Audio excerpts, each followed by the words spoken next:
Today I'm going to be going over every force power from the Star Wars movies and shows that we never got to see after its debut, while also looking at some random moments from the films that were never elaborated upon and analyzing why some of these were bad ideas in the first place. First up is force speed, and in episode 1, The Phantom Menace, we can see Qui-Gon and Obi-Wan get into a standoff against two droidekas. After realizing they are outgunned, the two Jedi use the ability known as force speed to dash from one end of the hallway to a different corridor altogether. The funny thing is, we never saw this ability again, except possibly in the Clone Wars episode Dooku Captured, although it's debatable as to whether that counts or not. In lore, this ability was also known as force dash and allowed for the user to view the world around them in slow motion. Also, I thought I'd share this funny edit about what would have happened if Obi-Wan had used force speed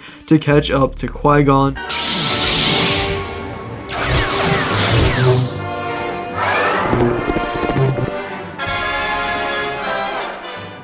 Now, I understand that this was probably a throwaway power that Lucas probably put in here to do something cool that they couldn't have done in the movies before. Therefore, it wasn't the highest priority to have it show up again at some point. Next up is force projection. This one was seen in The Last Jedi when Luke Skywalker faced off against the entire First Order, as well as his former pupil, Kylo Ren, with a visage of his younger self. This was the first and also last time we ever saw this ability, and as hated as The Last Jedi is, I think this is a real shame, as I find this to be a very interesting concept that I would like to see used more. Force projection was very taxing on the Jedi that used it, and while Luke Skywalker was able to do it for several minutes by pouring all of his living force into the cosmic force, which cost him his life, Kylo Ren expressed that someone like Rey would die from even trying. The projection would allow for someone to survive otherwise fatal acts, such as being stabbed with a lightsaber or assaulted with a large barrage of blaster bolts. I always assumed Luke died from these wounds transmitting over to the material world, but it was simply from the great strain of the act. While I like this ability, it was just introduced and would only be usable for the most high-level Jedi in very specific situations. Pyrokinesis was an ability in Star Wars Rebels Season 4, Episode 13, A World Between Worlds, where Emperor Palpatine not only appeared there, but also used pyrokinesis, which produced massive blue licks of fire that latched onto Ezra and almost dragged him off to Darth Sidious. Since then, we haven't seen this used at all, but we do see what appears to be pyrokinesis in the 2003 Clone Wars series, which showed Ventress surrounded by fires. Oh, and I forgot to mention this earlier, but force speed was actually used in this series by Mace Windu as he fought the droid forces on Dantooine. Someone powerful in the Force like Ahsoka Tano could deflect the pyrokinesis ability, similar to Yoda with Force Lightning, and also lightsabers could cut off any physical manifestations of pyrokinesis, like in this case, physical ropes of blue energy. This is an oddly specific ability which wouldn't be that useful in most scenarios, except for capturing or installing fear in your enemies. Force Drain.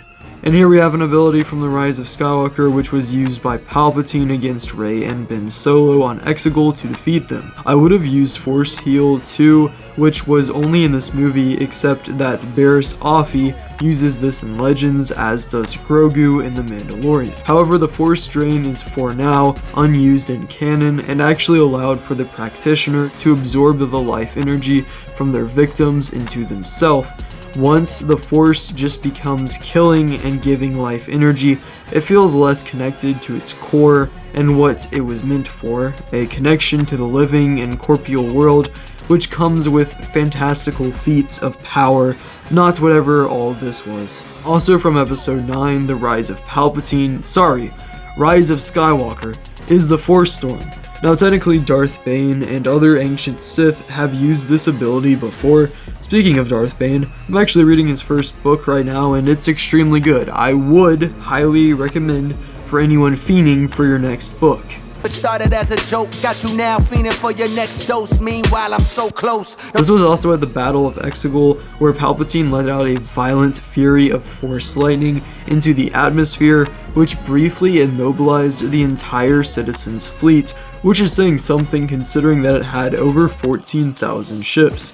Now, it's only been a few years since this one came out, so we can give it some more time. However, I would love to see it again, considering how this was one of the few epic moments from this film. Only the most incredibly powerful Star Wars characters would be able to do this, so again, it makes sense this ability wouldn't be used all that much in the canon. And you might be able to see a little bit of a pattern here, because most of these come from Disney movies and shows, as that stuff is more recent and consequently unexplored. The father touches lightsaber blade. For our last Force ability that was only shown once, we got this rare variation of Force deflect that was only ever shown used by the father, one of the ancient Mortis gods, who was able to grab Anakin's youngling Slayer 9000 and push it back into the hilt without damage done to his hand. So essentially, this is the same thing as Yoda blocking Force lightning with his hands, but what surprises me is that apparently this can be done with blaster bolts too. Darth Maul does this in the Clone Wars when confronted by Bo-Katan, and so does Palpatine in a comic.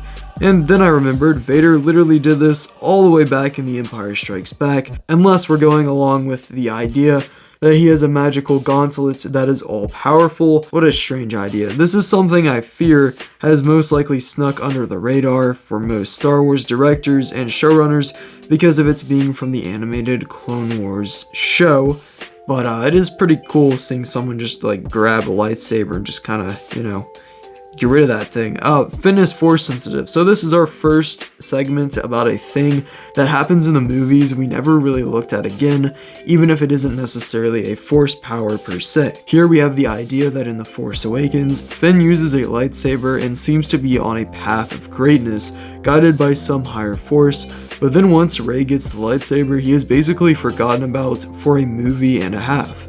In The Rise of Skywalker, he was apparently about to tell Rey in this scene, Rey, I never told you that he is Force sensitive, but then never actually tells her, and that dialogue doesn't really go anywhere. Also, there's hints during the Battle of Exegol that he could be Force sensitive, but those two are all for nothing, and the same could be said about Finn being romantically interested in Rey, which is hinted at in episode 7, and I thought 9 when Finn says there's something he never told Rey, but that turned out to not be true as we just found out. I get that in The Rise of Skywalker, the director probably thought that he needed to focus on the higher priorities in the end, like Rey and the friends being together at last. B-Wing Superlaser. For this, we basically see the prototype Blade Wing in Rebels, which was shown to have a laser of immense power similar to that of the Death Star. This is in fact a composite beam laser, which the Death Star Superlaser counts as also,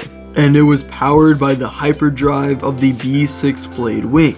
And composite beam lasers just mean that multiple lasers meet together to create a more powerful destructive blast. Despite this, the only time we ever saw this in Rebels or in Star Wars period is in this Rebels episode, and we never got much of the B-Wing in Return of the Jedi, so unfortunately it makes sense we haven't seen this repeatedly yet. Next is the Electro-Proton Bomb from Clone Wars, or the Clone Wars. This was a weapon used during the Battle of Malastare, which could destroy an army of battle droids. However, it also could negatively affect planet ecosystems. For example, the Zilla Beast awakening on Malastare, a later model known as the Electro-Proton Bomb / Defoliator, was made by the Empire and combined the electronic variables of the Electro-Proton Bomb with the capabilities of the Separatist defoliator cannon used on Mara Dun.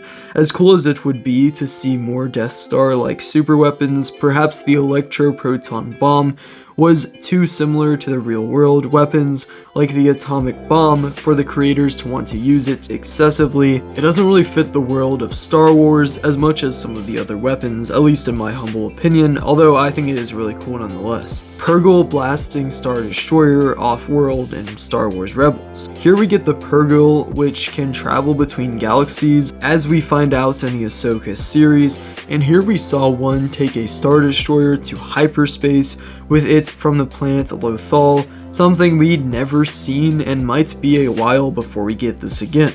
And when we're dealing with things like this that so drastically break the limits of the Star Wars mythology, it makes sense that they're not used on a regular basis. But anyway, that's it for this video. You can subscribe if you want to. Consider checking out the fall merch drop, as there only are a few weeks left if you want to get some of those items.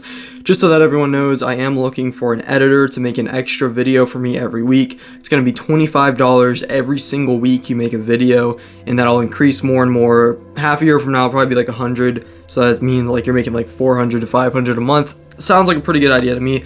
As long as you know CapCut or something like that, that works. My Christian/life advice of the week is never say no to like parties or something. If you're trying to like hang out with people, you should do it. And then Christian wise, oh yeah, don't let fear and your insecurities about things control your life and make your life worse. Don't base decisions off of your fears. Just kind of go out and do what you gotta do in order to live a good, prosperous life under God. Yeah, that's everything for this video. You can leave a comment down below if you have any questions about this video, or any video suggestions, or just want to tell me how your week's been. Yeah, I upload normal videos every Friday at 5 o'clock p.m. Eastern Standard Time. Shorts every single day, but yeah. See ya.